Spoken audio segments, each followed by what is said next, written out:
What is going on, everybody? Welcome back to the channel. Grayson here from PokeProfit. Today we're doing a redo of yesterday. Obviously, I've learned a lot over the past 24 hours. We're going to try and do things right. You guys watching the video, again, feel free to give constructive criticism on the model. And I do have a couple questions towards the end if we try and apply this to every set going forward, because I think it'd be really cool to look at all of Sword and Shield, all of Scarlet and Violet, even all of Sun and Moon at this point, and really get an idea of how many packs, how many cards across the entirety of Pokemon have actually been opened, and try and keep that updated moving forward. So these numbers should probably look a little bit better because I'm not adding everything today. The median estimated packs, that's going to change depending on our variables, specifically the percent graded and obviously the pull rates, but mainly it's going to be percent graded here. So population times the pull rate divided by the percent graded in decimal form, and then we're taking the median number out of all of these, not weighted. That could be something we discuss going forward if we should do a weighted format versus unweighted, whatever. So this was the very conservative approach using 1 out of 1500 pull rate. I know a lot of people cited 1 out of 1994, so we're going to use that later on in the video and you'll see the difference. This would come out to median at around 82.2 million packs. That definitely seems like a more reasonable number for this set of Evolving Skies. Now, if we change a couple things, you can see here it will go up. This wasn't changing the percent grade at all, just moving the 1 out of 1500 up to 1 out of 1994 for the VMAXs.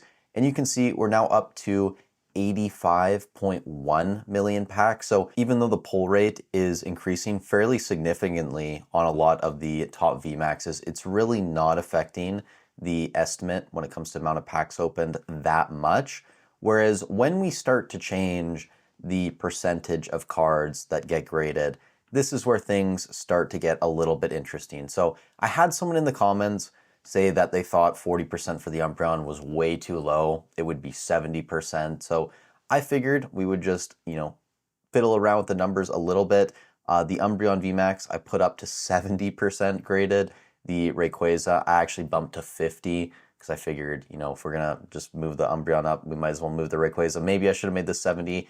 Either way, it brings the estimated packs ripped down to 78.6 million if we keep everything else the same. And I don't know about you guys, what you're thinking watching this video, but to me, it seems very high that 70% of all Moonbreons are actually getting graded. I feel like there's way too high percentage there of collectors who just don't want to grade their cards.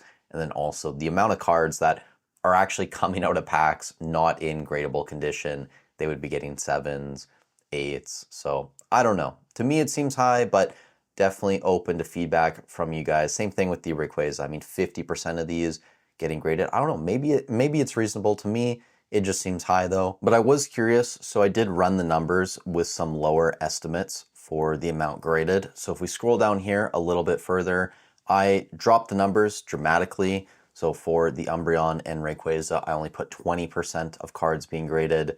For the Evolution VMAXs, I used 15%, 10% on basically every other V except the Noivern at 5%. And you can see the estimated median jumps all the way up to 170 million packs opened for Evolving Skies, which to me, this kind of seems more reasonable. I don't know though. I feel like recency bias also affects us a lot just because Evolving Skies is now $40 a pack or whatever it is, $45.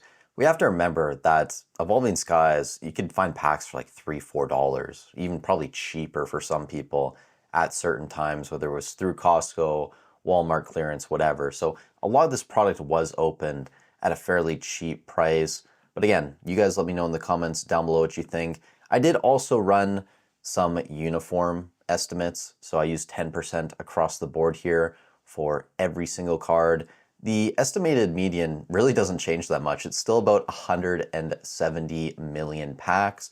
But if you bump it up to 20% graded, it drops dramatically down to around 85 again. And maybe this is reasonable. Who knows? Like, that's still 850 million cards, which is definitely not a small amount.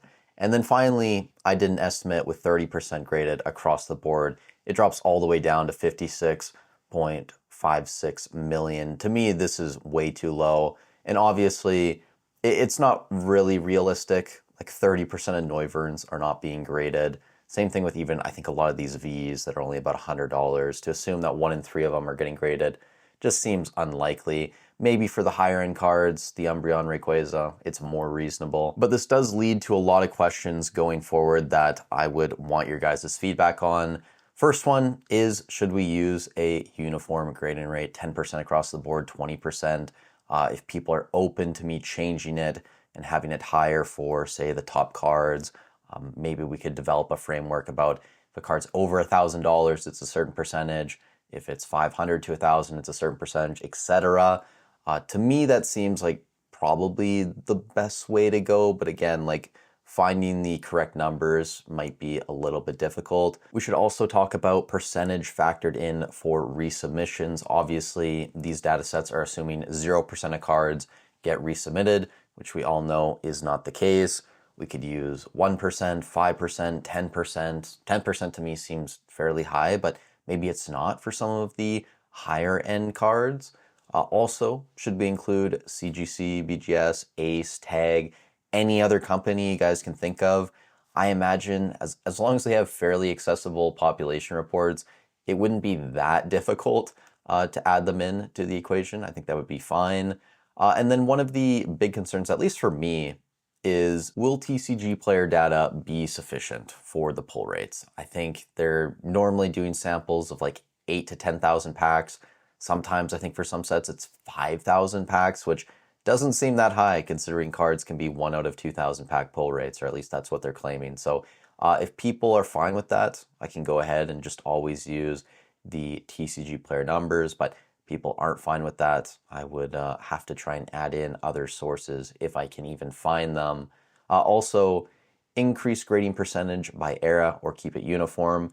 I think most people would assume that Sun and Moon era stuff, XY era stuff, it's probably being graded at a higher percentage now. So I wouldn't be opposed to having a higher percentage for, say, Sword and Shield versus Scarlet and Violet era, and then maybe even higher for Sun and Moon era, whether we're doing Hidden Fates or Cosmic Eclipse. You guys let me know down below. And then finally, how many data points? How many total cards should we use? I think there was 11 or 13 on the list for this. 13. So decent number to get a median, right? Equal amount on each side, but I don't really know if that's too many or too little to use. Like, is it even worth doing this outside of, say, the top 5 cards? My gut instinct is that it would probably be better to use cards that are maybe a little bit more expensive, and that would be reasonable in a set like Evolving Skies to do because there's so many of them. Same thing with like Chilling Reign or Fusion Strike. I mean, maybe only have 5 or 6 here that are really worth looking at. The Gengar VMAX, the non-alt art version, Inteleon, Mew V. I don't know. You guys let me know down below. Again, even something like Brilliant Stars, you maybe only have like 9 cards. Charizard V 10, sure, maybe we include that, but we're starting to get into Ultra Balls here. Another gold card. I'm just not sure if these are the best data points, but again, I could be entirely off. That's why I'm throwing this out here to you guys to get some feedback. But hopefully these numbers look a little bit better to you guys, so we can go back through this. I think going up to the top 2 estimates again would be probably the best place. So here was the conservative data from yesterday, 82.2 million packs. And then here with the 1 out of 1994 pull rates, it's up to about 85 million. So hopefully that looks a little bit better for you guys. If you enjoyed the content, I'd really appreciate if you leave a like on the video, subscribe to the channel, helps out a ton. Also, if you guys are shopping eBay, TCG Player Hobbiesville, I do have affiliate links in the description as always. Free and easy to use. All you have to do is click on it before you do shopping. I'll get a small percentage of that sale at no extra cost to you. So it's a free and easy way to support the channel. But with all that said, thank you guys so much for watching the video. Stay safe wherever you are in the world, and I'll catch you in the next one.